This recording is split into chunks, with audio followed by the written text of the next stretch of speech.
जिस हथियार से वो दुनिया जीतने निकलता है उसी हथियार से हारता भी है। हथियार वही होता है। यह अलग बात है कि वो हथियार कब किसके हाथ में है।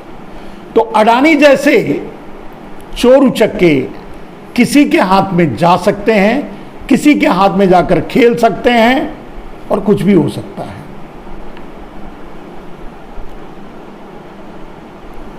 तो दोस्तों, इसीलिए भारतीय जनता पार्टी, नरेंद्र मोदी, अगर ये उनकी योजना है कि किसी भी तरह राहुल गांधी को जेल में पहुंचाया जाए, जेल में ही रखा जाए, जो कि पूरी तरह से असफल है, पूरी तरह से गलत है। राहुल गांधी का केस 2 सेकंड के फैसले का है, 2 शब्द के फैसले का है। हालांकि राजनीतिक नहीं, अदालती मजबूरी के कारण ये बात नहीं मैं बोलूंगा, नहीं बोल रहा हूं, लेकिन सच यही है कि इस केस में कोई मेरिट नहीं है, कुछ भी नहीं है। किसी भी समय, जैसे मान लीजिए चंद्रचूड़ की अदालत में, मैंने बताया था कि चंद्रचूड़ की अदालत से भी अगर राहुल गांधी को राहत नहीं मिलती तो यह राहुल गांधी की सोची समझी योजना का परिणाम होगा। वो ऐसा कुछ नहीं करेंगे, या ऐसा कुछ, जैसे अभी कुछ बातें सोशल मीडिया से सामने आई कि उन्होंने कुछ दलीलें रखी हैं अदालत में,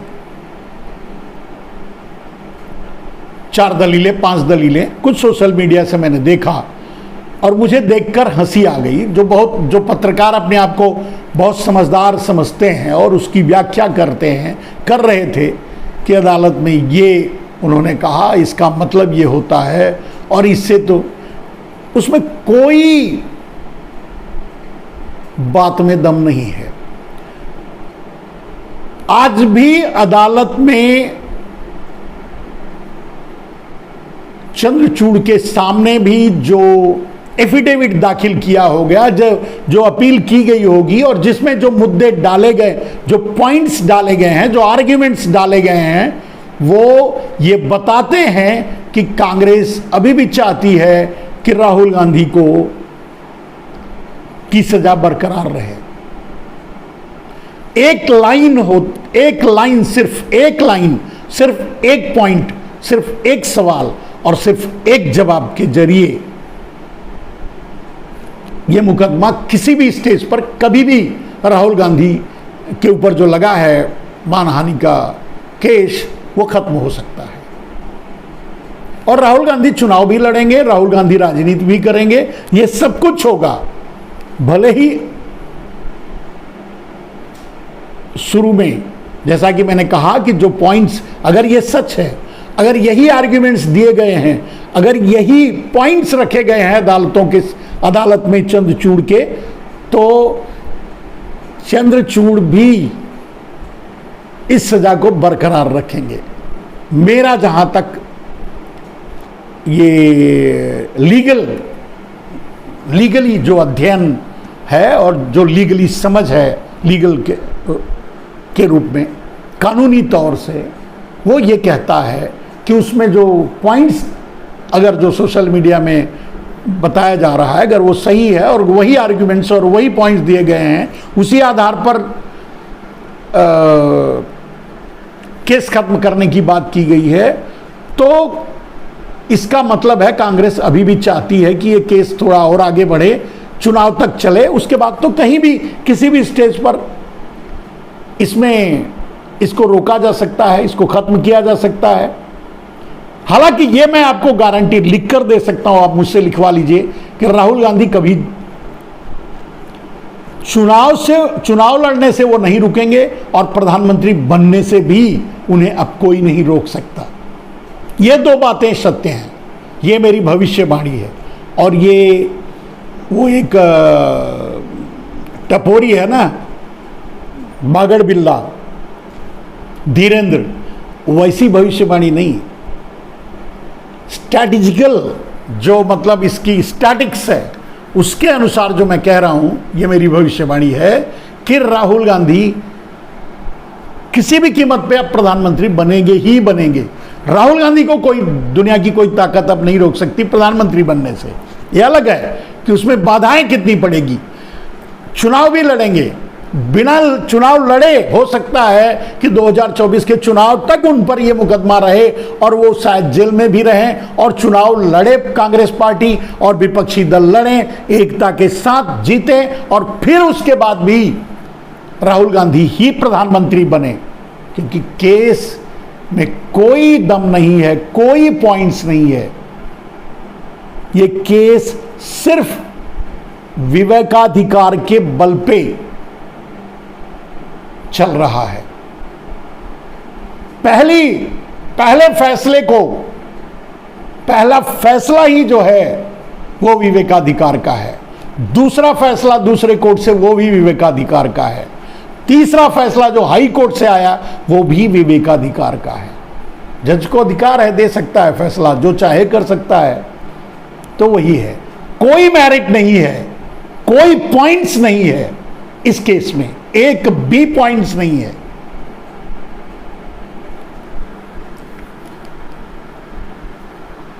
मतलब एक किसी भी अदालत में आर्ग्यूमेंट के 10 सेकंड या 20 सेकंड के अंदर इस केस को खत्म किया जा सकता है, 2 शब्द में, इसमें कुछ भी नहीं है। और इसीलिए मैं इस निर्णय पर पहुंचा कि कांग्रेस खुद इसको प्रोलॉन्ग कर रही है, और वो पूर्णेश मोदी, प्रवेश मोदी, पता नहीं, पूर्णेश मोदी जो हैं वो कांग्रेस के लिए ही काम कर रहे हैं। इसीलिए मेरा शक इस बात पर भी बढ़ा, क्योंकि इससे फायदा अगर किसी को हो रहा है तो वो कांग्रेस को हो रहा है, इससे फायदा अगर किसी को हो रहा है तो वो राहुल गांधी को हो रहा है। अब नरेंद्र मोदी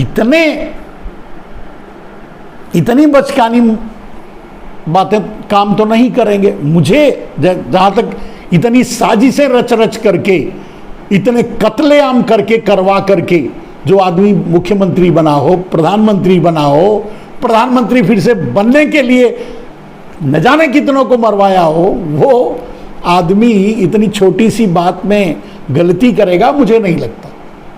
तो कहने का अर्थ ये है कि ये पूर्णेश मोदी भी कांग्रेस से मिले हुए हैं, और कांग्रेस भी चाहती है कि इसे प्रोलॉन्ग किया जाए। 2 सेकंड्स के मुकदमे को इतनी दूर तक लाने का कोई अर्थ नहीं होता। मानहानि का मामला तो ये बनता ही नहीं है इसमें। तो अगर, और शायद इसीलिए पूर्णेश मोदी जब केस किए थे उसको रोक दिए थे, खुद उसको आगे बढ़ने नहीं दिए थे, स्टे लिए थे, क्योंकि उसमें कोई, इसको अदालत पहले ही दिन खारिज कर देती, मतलब इस प्ली को ही नहीं लेती, इस केस को ही नहीं लेती। लेने जैसा कुछ नहीं है इसमें, कोई बात नहीं है। राहुल गांधी ने कुछ नहीं कहा है। राहुल गांधी ने जो बयान दिया है उसमें एक भी शब्द किसी के मानहानि का नहीं है। ये तो हुई कानूनी बात। अगर मॉरल ग्राउंड पे मैं पूछूं, कहूं कि हे मोदी भाई, अगर आपको इतनी ही तकलीफ है तो राहुल गांधी ने चोरों का नाम लिया, आपका नहीं, तो उन चोरों की भरपाई कर दो। जितना ये चोर आपके, जिनके नाम के जरिए आपकी मानहानि हुई है, तो ये चोर लेकर भागे हैं, वो वापस कर दो, देश को लौटा दो, देश का फायदा होगा।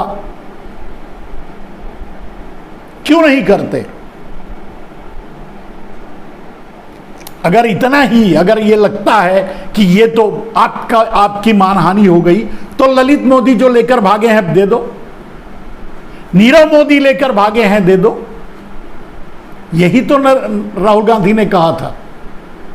इस पर तो केस बनता भी नहीं था, केस की एक्सेप्टेंसी ही गलत थी।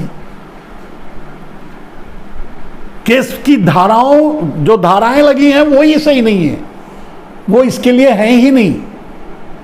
और उस पर इतने लंबे दूर तक बहस हुई, फैसले हुए, सब हुए, तो ये कहा जा सकता है कि ये एक, राहुल गांधी पर मुझे गर्व है कि वो अब एक परफेक्ट पॉलिटिशियन बन चुके हैं। और नरेंद्र मोदी के साथ वही खेल खेल रहे हैं जो नरेंद्र मोदी ने पूरे देश के साथ खेला था। इसीलिए मैं उनके जीत की कामना भी कर रहा हूं। इसीलिए मैं विपक्षी एकता और विपक्ष के लोगों को सावधान भी कर रहा हूं।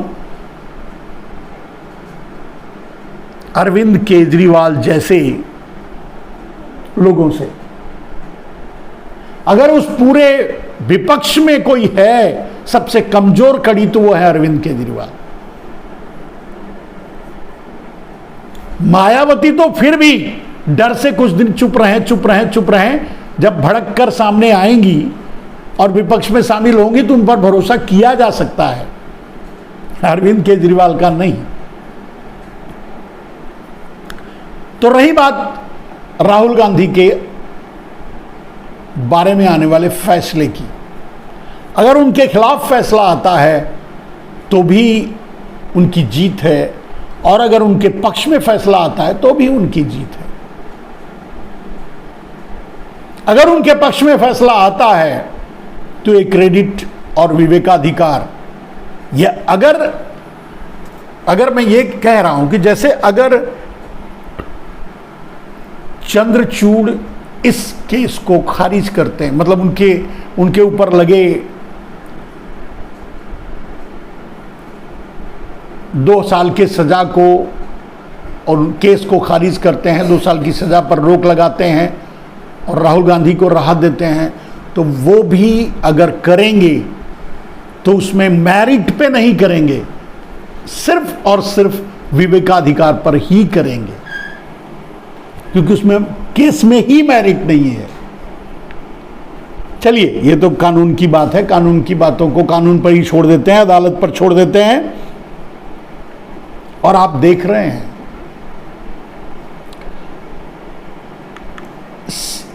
भारतीय संविधान में, भारतीय कानून के तहत जब फैसले होते हैं किसी भी केस का, तो मैं समझता हूं कि 90% से ज्यादा फैसले विवेकाधिकार के तहत होते हैं, और एग्जैक्ट ऑन मेरिट अगर फैसले होते हैं तो शायद वो 10% से भी कम होते होंगे। जब विवेकाधिकार का अधिकार जज को है और वो फैसला दे सकता है, तो फैसले सही और गलत दोनों हो सकते हैं। वो सही भी दे सकता है, वो गलत भी दे सकता है, क्योंकि उसका विवेकाधिकार है। वायस भी हो सकता है, या उसकी अपनी सोच या उसका विवेक भी गलत हो सकता है। तो कहने का मतलब यह है कि जब फैसला मेरिट पर ना हो और विवेकाधिकार के तहत ही चलता हो और ज़्यादा फैसले उसी पर आते हों, तो उसमें जैसे सरकार के पक्ष में फैसले देने की बात अगर कही जाए, या लोग मानते हैं, कुछ लोग या जो कानून से जुड़े हुए लोग हैं वो भी कहते हैं कि सरकार के पक्ष में फैसले दिए, वाइज्ड फैसले होते हैं, वाइज्ड फैसले दिए जाते हैं। अगर ऐसा होता है तो जो लूपहोल्स है वो वही कि जज को एक विशेषाधिकार है अपने विवेकाधिकार का इस्तेमाल करके वो फैसले जो चाहे दे सकता है, उसी के तहत, और वही लूपहोल्स है और वही गलत होता है। तो वो होते होंगे, वो होते हैं। अगर वरिष्ठ वकील, वरिष्ठ जज, रिटायर्ड जज अगर इस बात को मानते हैं, कहते हैं, तो होता होगा, सही है, इसमें कोई दो राय नहीं है। लेकिन वो लूपहोल्स जो पॉइंट्स है वो यही है कि जज को एक पॉइंट पर जाकर यह अधिकार मिल जाता है कि वो जो चाहे फैसला दे सकता है। जब केस में मेरिट ना हो, तो जब केस में गवाह, सबूत सब इंटैक्ट ना हो, सभी कुछ परफेक्ट ना हो, क्लियरिटी ना हो, तो और वहाँ सही फैसले और गलत फैसले दोनों हो सकते हैं, संभावनाएं दोनों हैं। बहरहाल सभी तो इंसान ही हैं, सबके बाल बच्चे हैं, परिवार है, सबकी दुनिया है, सबका, खैर ये अलग बात है, उस विषय में नहीं जाते मेरे दोस्तों। लेकिन अब ये खेल जो पूर्णेश मोदी द्वारा राहुल गांधी के खिलाफ चल रहा है, वो राहुल गांधी के पक्ष में है। फैसला चाहे जो भी हो, फैसले का कोई महत्व नहीं है, फैसला कभी भी रोका जा सकता है। सुप्रीम कोर्ट में ही डबल बेंच में हो जाएगा, नहीं ट्रिपल बेंच में नहीं होगा, नहीं तो और 6-6, 7-7 जज बिठा कर किए जाते हैं फैसले, कहीं भी हो सकता है, किसी भी मोड़ पर हो सकती है। कौन सी बड़ी बात है, कौन सी नई बात है? जहाँ केस में विवेकाधिकार का ही बात है, तो केस में कोई मैरिट तो है नहीं, केस तो इतनी दूर चलना ही नहीं चाहिए, केस पर तो फैसले नहीं आने चाहिए थे, केस तो अदालत में ही नहीं चलना चाहिए था, क्योंकि राहुल गांधी ने किसी की मानहानि की ही नहीं है। अगर उन पर केस, हाँ उन्होंने एक चुभती हुई बात चड्ढी वालों को जरूर कही थी कि वो राहुल गांधी हैं, सावरकर नहीं। अब ये उतनी बड़ी बात, ये भी उतनी बड़ी बात नहीं है जिस पर मुकदमे हो, फैसले हो, ये कोई मतलब नहीं है। रही बात किसी समाज के बारे में, किसी कुछ बातें अगर कही जाती हैं, तो ये मैं अपनी तरफ से ये बात कह रहा हूं, किसी भी समाज के लिए, कोई भी अगर किसी के मन में भी आता है, अगर वो कोई किसी समाज से है और उसे लगता है कि किसी ने कुछ कह दिया, वो उसके समाज के लिए, मान लीजिए मैं दूसरे पर उदाहरण दूंगा तो गलत भी हो सकता है, मैं अपने पर, मैं ब्राह्मण हूं, किसी ने कुछ ब्राह्मणों के लिए कहा और मैं कहूं कि नहीं ये गलत है और मुझे इस पर मुकदमा करना चाहिए, तो क्या मैं पूरे ब्राह्मण समाज की गलतियों की जिम्मेदारी ले सकता हूं? लेता हूं, फिर कैसे मुकदमा कर सकता हूं? कैसे किसी पर आरोप लगा सकता हूं कि मानहानि हुई है? राहुल गांधी ने भी वही कहा, चोर को चोर ही कहा है, चोर का नाम भी लिया है। अब ये अलग बात है कि ये अमृतकाल है, इसमें चोर ही सब कुछ कर सकते हैं, कर रहे हैं, और वो चोर तो है नहीं।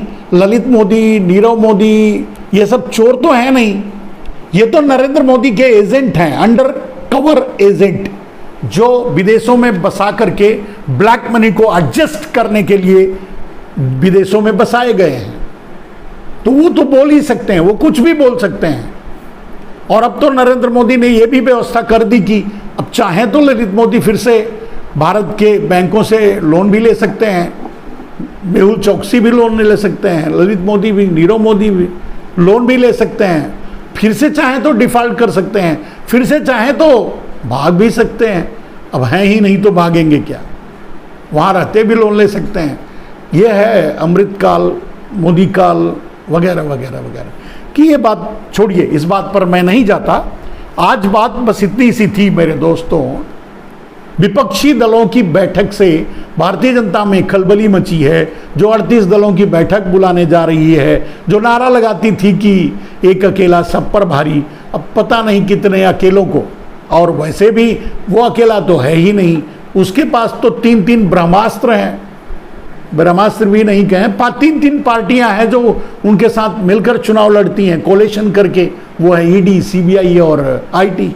तो फिर अकेला भारी कहने का वो जुमला ही, वो भी जुमला ही था, उसको भी कोई महत्व नहीं देते। हाँ, इस विपक्षी एकता और विपक्षी प्रयास और विपक्ष ने जो बैठक बुलाई है बेंगलोर में और जो प्रयास कर रहे हैं, ईश्वर उनको सफलता दे, क्योंकि उनकी सफलता से देश की सफलता जुड़ी हुई है, देश की इज्जत जुड़ी हुई है। मोदी तो कुछ करेंगे नहीं, महंगाई की मार जिनके ऊपर पड़ रही है वो बिलबिला रहे हैं बेचारे, जो 150 रुपए से लेकर 200 रुपए टमाटर खरीद रहे हैं, 300 के ऊपर अदरक खरीद रहे हैं, 150, 200, 300 किलो मर्चा खरीद रहे हैं। अब मर्चा वैसे ही तीखी होती है, अब ये बीजेपी वालों को 300 रुपए में खरीद करके कितनी तीखी लगती होगी और कहां कहां लगती होगी, अब ये तो वही बता सकते हैं। हमको तो खाने में लगती है और महंगाई में। महंगाई नरेंद्र मोदी के बस का काम नहीं है, वो कर नहीं सकते, उनके पास कोई योजना नहीं है, उनके पास कोई ज्ञान नहीं है, कोई विधा नहीं है, कोई सोच और समझ नहीं है। वो उनसे महंगाई कभी दूर नहीं होगी, उनसे किसानों की समस्या कभी दूर नहीं होगी, उनसे बेरोजगारी कभी नहीं जाएगी, उनसे गरीबी कभी नहीं मिटेगी। और अगर आगे रहे तो 80 करोड़ की जगह 140 करोड़ भारतवासी, माने हर भारतवासियों को, कुछ चोर गुजरातियों को छोड़कर जो उनके आसपास के मित्र हैं, बाकी सबको